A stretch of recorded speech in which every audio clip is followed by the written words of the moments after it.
Hey everybody, and welcome to BK's Bullets. Today we're going to talk about the comic shop reaction to Secret Empire #0 and Marvel's promotional efforts to make them wear Hail Hydra t-shirts while pushing the book. Hey everybody, welcome to BK's Bullets. Hope you enjoy your week and hope you have a great weekend this weekend. I wanted to touch a little bit today about an article I read on Comic Book Resources, which used to be a respected comic book website and now has become kind of a hack. Talking about just lists and, here are the top 10 things, 10 best things, 10 worst things. They'll take something like Batman Forever or Spider-Man 3 and say it's the best. Here's 15 reasons why it's the best Spider-Man film, and here's 15 reasons why it's the worst Spider-Man film, in 2 separate articles. Oh, and by the way, we're going to make you click through 15 pages just to see it. So forget that website. But they did post something interesting the other day. I have my iPad here down below. And when was this posted? 4/26/2017. The article is titled, "How Are Retailers Reacting to Secret Empire and Marvel's Hydra Takeover?" So I read this and I was a little bit shocked and dismayed about how people are reacting to Secret Empire and Cap being an agent of Hydra. This is Marvel's summer event. We have Free Comic Book Day coming up next weekend. Marvel's going to be giving away a little teaser, or, another event that's happening in Secret Empire that has, something to do with the story, but it's out, it's still inside the main story. Who knows where it takes place?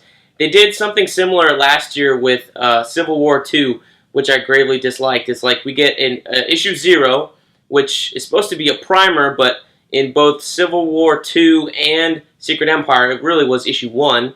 Then we had issue 1, and then we had Free Comic Book Day, and those 3 issues for at least Civil War 2 covered the exact same event. One of us, we got introduced to Ulysses in one, and we got introduced to him again a second time in issue number 1 of Civil War 2, and he was introduced again a third time in the Free Comic Book Day issue, which is where you actually saw Rhodey get killed, which was kind of a weird thing to see because that was kind of the main launching point for Iron Man being so upset about the events of that event. Getting back to Secret Empire, there was a story breaking, over the last couple weeks, last week, from Bleeding Cool about how Marvel was issuing Secret Empire t-shirts to comic shops and encouraging retailers to ask their employees to wear these t-shirts. What was the t-shirt that was so offensive, right? Well, it was simply a Hydra logo inside a Captain America shield, not the circular round one, but the triangular one, and it was green and it said Secret Empire. Your basic event t-shirt promoting the event, right? Well, people got pissed. They got so upset about this because of the whole thing about how Cap is a Nazi. I did a video on this on my old YouTube channel before we launched this one just 2 weeks ago, how Cap is not a Nazi, and it's only the movies that started this BS about Hydra being associated with Nazis. And just in the Marvel Universe, we only have a brief association, a little over a year basically, when Captain America, Steve Rogers, his title launched this time last year in 2016, when Red Skull took over the organization. I think he did that in the Free Comic Book Day issue of Captain America that they released last year. So it's a little confusing about how this, just a year of, one person being in place at the head of an organization totally changed everybody's perception of Hydra and stuff like that, and I think it's a little bit crybaby. But I wanted to read you some things from this article that I thought were kind of astounding, just in terms of their sheer stupidity or senselessness or just overreactions. So apparently, Comic Book Resources polled a couple of comic book stores about the initiative, and I'm going to quote the article here. The predominant answer received was that many stores were not taking part in the marketing takeover, and a good number of these were actively doing so in a defiant way, taking a principled stand against Marvel's storyline in the way it has been handled by creators and editors. Danica LeBlanc of Edmonton's Variant Edition told me, or Comic Book Resources in this case, "Even at our most charitable, we find that the story construction has not been mindful of how these connections and ideas make people uncomfortable, and both Marvel and Nick Spencer have been very vocally attempting to invalidate the emotions people have been feeling as a result. While the store will be ordering copies of the comics for subscribers, they have no intention of hand-selling the series to walk-in customers." Are you kidding me? not hand selling the book, Marvel's biggest book this entire summer, you're not going to hand sell it to walk-in customers. How many people at that store, you know, it must be a special case for them, I hope, that they're not leaving money on the table. Comic book stores need every dollar they can find. They're a dying industry. People are turning to digital more and more these days. I've been digital for a number of years now, since 2011. I haven't walked into a comic book store maybe once a year on Free Comic Book Day because Comixology doesn't put up the Free Comic Book Day issues 100% of the time, much less in a timely manner. Sometimes they come out in August for some reason. It's very strange. It is my comic book store. Why can't my comic book store get the digital issues of this stuff and put them up? I have no idea. To take a stand like that and just be so defiant of something that you don't necessarily approve of, much less something that's only been around for a short time. We're talking 12 months here, 12 issues of a book. You know, Marvel's double shift sometimes, so there's been 16 or 18 issues of Steve Rogers' Captain America. But for you to say, you know what, I'm not going to take place in this event, I guess it's fine. It just doesn't make sense to me in terms of a business decision. This is kind of the same thing. I didn't understand when the election happened and some comic book artists were saying that they weren't going to do conventions in red states because they didn't feel safe there. I thought that was utterly ridiculous in terms of a business move, whereas if you want to make it a political thing and that's the stand you want to take, fine, I totally agree with it. But as a business move, I think it's stupid. And I think this comic book store not hand-selling customers is stupid too. I know we don't have a big Marvel movie coming out this summer. Yes, we have Guardians Volume 2, but it doesn't tie into the event in any way. Unlike last year, we had Civil War 2, and we had Captain America Civil War coming out at the exact same time. It's a little strange that this is something that's probably going to top the sales charts, and you're not going to buy extra issues for walk-in customers. Does this store not get any walk-in traffic? I hope it does, because that would be detrimental to the store. Again, I'm not saying I wish this store would be unsuccessful. I'm only hoping for their success. But I think doing so in such a stick-your-nose-up, liberal snowflake way is silly. You know, and I'm no hardcore Republican myself. I like to consider myself a moderate. I'm not trying to get into politics here, but it seems that at every turn of the corner, you have the comic book media or the comic book store owners imposing their political views on their readership. Just in terms of, you know, they're not going to sell any to customers unless the customer asks for it specifically.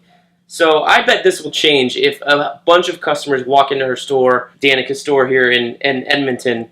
I don't know if that's in the United States or Canada, and ask for Secret Empire #1. And she just flounders, and they'll probably go to a different store because she won't have any copies. And that's unfortunate for her. So I hope that, you know, this changes. But for people to take a stand on something like this that's entertainment, and it's meant to be subversive, and it's not really meant to be offensive. They're taking offense at something that is a little bit ridiculous. Captain America, Steve Rogers himself, has done nothing in the last 12 months to do anything that would disparage Jews, their culture, or the suffering that happened in World War II, or the absolute evil of the Nazis. In fact, I think if you go and read that whole series up until this point, you know, 1 through 16 or 1 through 18, before the event starts, I don't think there's a single image of Captain America participating in any suppression of Jews or any people that were being oppressed at that time by the Nazis. Much less, Captain America is not even talking to any Nazi officers, not talking to any Nazi military. He's either part of the U.S. military working against the Germans and the Axis powers, or he's talking to his Hydra overlords about how he's secretly trying to subvert what the U.S. is doing. But most of the flashbacks have been just reestablishing what Steve's childhood was, not really what he did in the war. So for you to say Captain America is a Nazi, well, it hasn't really been shown in the story yet, if it is going to be shown at all, or if it even is there. I don't think it's there. In my opinion, anyway, Captain America is still fighting all the stuff he did in the war with the Allies, just trying to find ways to help Hydra out at every turn. He's not, you know, taking shots at Nazis and purposefully missing them. I think he's still killing Nazis. He's still got to participate. He's got Bucky, which, you know, they turned into one of the most lethal killers in the entire U.S. Army, and a great sniper at that as well. with Ed Brubaker's run a few years ago, right next to him. So I think they would be a little suspicious if their greatest weapon was not actually killing the enemy. I think that's a little insane. So let's skip to the next silly thing. Okay, here we go. Here's another interesting tidbit. This is less about Cap being a Nazi in that whole relationship than it is about Marvel and their event problem. So, quote here, I'm quoting the article again. John Chandler of Alabama's Show Nuff Comics, cool name, told me, or told CBR, that out of 200 customers with pull lists, only one of them orders Captain America Steve Rogers. At title, the store only orders 6 copies of total for each issue.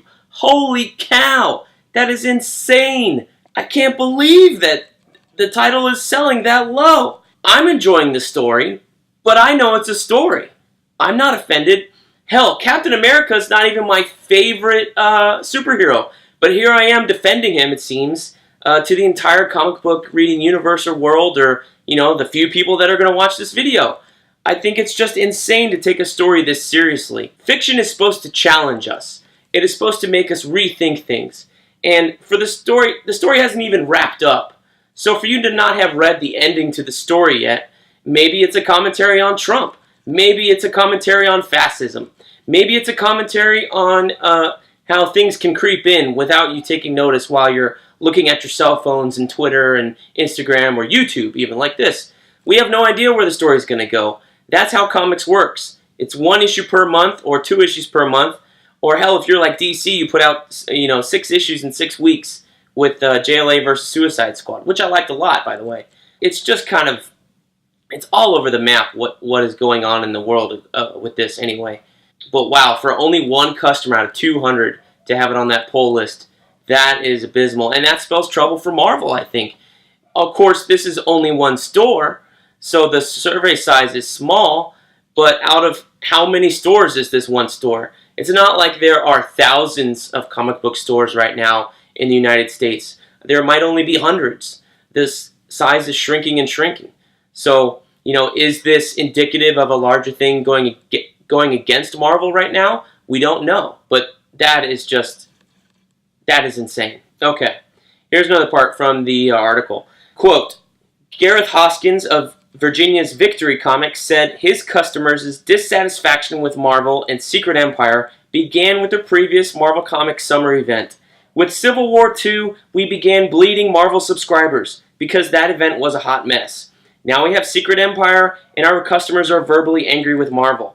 He noted that the general feeling in his store is that customers might want to hurry it up and finish so that they can enjoy a Captain America comic again, a statement echoed by other retailers I spoke with, or comic book resources spoke with, end quote. Wow. So here we have somebody else picking up on Marvel's event problem, the constant state of turnover they put the Marvel Universe in, where it's been event after event after event. I recently reread Civil War II, the entire event, and at the end of that event, which probably ended, I think in the fall, they had the similar issue to the Confession in the original Civil War, where Tony Stark's looking at Captain America's dead body and, confesses to him that he wished this never happened. They have a similar one in Civil War II, where it's the opposite. Steve Rogers is sitting next to Tony Stark's, comatose, brain-dead body, whatever is going on with Tony Stark right now. It's a little unclear based off the fact that he does appear in an Iron Man suit inside Secret Empire number 0. But anyway, that whole thing, since Cap was already Hydra at the beginning of that event, that whole thing was just meant to set up this event. So at the end of an event, we were already pointing to the next event in the Marvel Universe, instead of letting things breathe, instead of establishing the conflict with Carol Danvers. I don't really know what the reaction was with her with the superhero community, because there was nothing about it. She was no longer part of the Avengers team, even before that event. She had her own thing going on in Ultimates, and I can't remember what happened there. Obviously, it wasn't that effective. So, I think this whole thing is just crazy. Although it's probably good for Marvel because controversy does spell sales. However, in this time of liberal speak and the snowflake-isms that all the conservatives throw around, it seems like people just want to be angry sometimes, or they want to get offended to be offended, or they look at something they don't like, and instead of just moving along to the next item and focusing on something that they do like, they are actually taking the time to voice their displeasure or become trolls on the internet or just make a big stink about it, when in fact it doesn't really affect them at all, or it shouldn't affect them at all, you know, that kind of stuff. So it's really bizarre to me that this is getting to this level. The fact that there's one store out there that only has one customer with the regular Steve Rogers book on its pull list is crazy. So hope you guys enjoyed that commentary. Do you agree with me? Do you disagree? Please let me know in the comments down below. Please like, comment, subscribe to this channel. You know, let me know what's going on in your minds, and let me know what you think of Captain America. Do you think he's a Nazi? Do you not? And I will see you guys soon. Thank you very much.